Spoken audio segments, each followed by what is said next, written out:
Hello, my name's Tim Rumble. I'm editor of Amateur Gardening magazine. I'm back again to show you how to take cuttings of cacti. This beast, this cactus, belonged to a chap called Sid Partridge. He's an old chap who we did a feature on back in 2009 in Amateur Gardening magazine. You can see his cacti there all flowering in his greenhouse. He was a Bournemouth gardener. Wow, what a result. Anyway, sadly Sid passed away.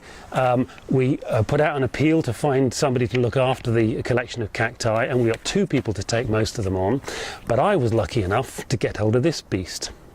Now, in the first year I got it, it flowered beautifully. Since then it's been producing babies all the way around the side. I'm sure you can see these nice little fat babies there, okay, all the way around the edge. And what I want to do is take those off because they'll prevent they'll lessen the chance that the cactus will flower next year. And also I can pot them up and make nice little new plants out of them. Now they're very slow growing. They do take a long time to grow up. We estimate that this cactus is between 30 and 40 years old, which astonishes me. But anyway, I'm told that taking these babies off is very straightforward, and I'll show you what we do. This, by the way, in case I didn't mention, it is Echinopsis irisii, fascinating name. So what we want to do is we want to get hold of each of these little babies. I'll just make sure you can see each of the little babies there, okay, and gently either pull them off or cut them off the parent cactus. Now obviously this is a prickly beast, so you can either wear some stout gloves, but of course it rather restrains the feel that you get for dealing with what you're doing, or there's a little trick with a sheet of paper. I knew the local advertising rag would come in useful someday. So just tear off a strip of paper like that, fold it into a strip, fold that down, so it's several thicknesses, curl that into a loop, and pop it around each baby very carefully because there's a great big beastly spine sticking out there. So I've got hold of the baby there in the loop of paper. I'm just going to pull gently downwards. There we are. He's come straight away without any problem. Okay.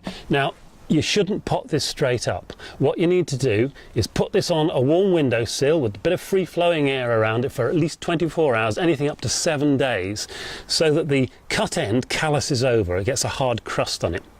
Then you pot it up, and that hard crust helps the roots to form. If you pot it up straight away, you can get rots in and they won't root so well. So what I'm going to do is I'm going to take all of these little babies off in exactly the same way, and I'm going to put them out to callus over for 24 hours, and then I'll show you how to pot them up.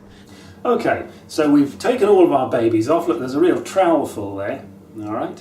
And what I'm going to do is I'm simply going to lay them out on a plate, space them out evenly so there's plenty of air moves around them, put them on a nice bright windowsill, which is quite close to a radiator. But I don't want them to cook, but at the same time I want them to be warm and dry. I want those bases to callus over, so I'm just going to spread those out carefully there. Okay.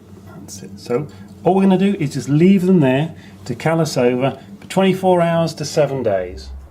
Okay, we're back again, next day. Here's our little baby cacti. They've had 24 hours to seal over at the base. Actually, if you look very closely, one or two little roots already forming on the base of the cactus. So what I'm going to do is I'm going to take some of these tiny little pots, which are a bit more suited to the size of the cacti, and I'm going to put some cactus compost into the pots and fill it to the level you want it. So there's our pot of compost, okay. There's our little beast, okay, and what we want to do is just take a very shallow little